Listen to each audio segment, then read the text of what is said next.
আজকে একদিকে রাজনৈতিক সংস্কার, অন্যদিকে অর্থনৈতিক সংস্কার পুরোটাই যখন শহীদ প্রেসিডেন্ট জিয়া রহমান করেছেন। পরবর্তীকালে দেশনেত্রী Begum Khaleda Zia presidential form of government থেকে পার্লামেন্টারি ফর্ম অফ গভর্নমেন্টে ফিরে গেছেন।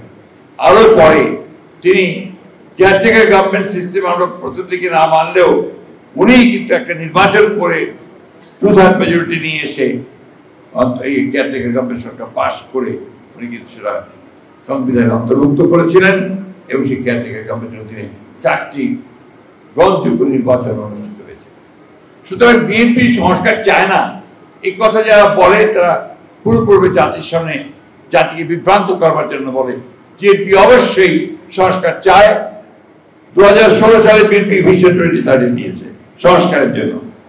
বিএনপি সমস্ত রাজনৈতিক দলগুলোর সঙ্গে কথা বলে আগে 10 দফা ছিল, 27 দফা, তারপর 31 দফা দিয়েছে আপনার এই সংস্কারের জন্য।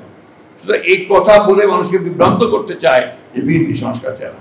আমরা সংস্কার চাই, সংস্কার করতে করেছি। আমরা প্রত্যেকটা সবাই যেগুলো আপনার আলোচনা হয়েছে সেই সবাই বুঝতে থেকেছি এবং শেষ পর্যন্ত সমাবেশ রক্ষা করি। আমরা কোনো বিট্রে করিনি, আমরা কোনো বিভ্রান্ত করিনি। বিভ্রান্ত এবং বিট্রিয়াল যে আসে এই ঐক্যমত্য কমিশনে যারা দায়িত্বে আছেন তাদের কাছ থেকে এসেছে। সুতরাং এ ব্যাপারে আমাদের বক্তব্য খুব পরিষ্কার যে আমরা অবশ্যই যে সংস্কারগুলো আমরা একমত হয়েছি সেই সংস্কারগুলো অবশ্যই আমরা একমত হব আছি এবং সামনে ভবিষ্যতের দিনেও সেগুলি আমরা ইমপ্লিমেন্ট করবো যদি আমরা ক্ষমতায় আসি। এবং আমরা যেগুলো পারিনি সেগুলো আমাদের ম্যানিফেস্টোতে নিয়ে এসেছি সেটা আমরা করবো। আমি খুব পরিষ্কারভাবে বলতে চাই আমরা নির্বাচন করব, নির্বাচন করতে চাই এবং আমরা 2026 সালের যে ফেব্রুয়ারি মাসে অন্তর্বর্তীকালীন সরকারের প্রধান উপদেষ্টা যে ঘোষণা দিয়েছেন সেই ঘোষণার সঙ্গে একমত হয়ে আমরা নির্বাচন চাই। কিন্তু সেই নির্বাচনকে আজকে আপনার বানচাল করার জন্য, সেই নির্বাচনকে বিলম্বিত করবার জন্য একটা মহল উঠে পড়ে গিয়েছে, বিভিন্নভাবে বিভিন্ন কথাবার্তা বলে জনগণকে বিভ্রান্ত করার চেষ্টা করছে। কিন্তু আমরা খুব পরিষ্কার করে বলতে চাই গণভোট নির্বাচনের আগে করার কোনো সুযোগ এখন আর নাই। নির্বাচনের দিনই গণভোট হবে সে কথা আমরা পরিষ্কার করে বলেছি।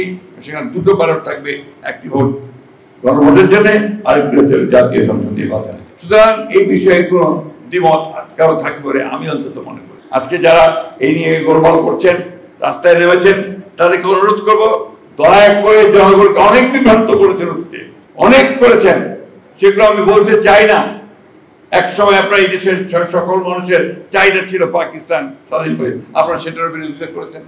1971 সালে মুক্তিযুদ্ধের বিরোধিতা করেছেন।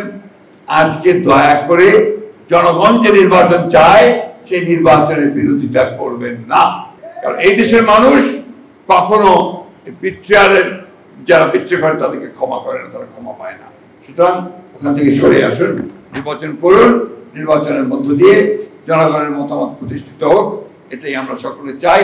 জনগণ সরকার গঠিত হোক এবং এই সংকট থেকে আমরা উত্তরণ ঘটাতে পারি, সেদিকেই আমাদের যাওয়া দরকার, আমাদের যেতে হবে।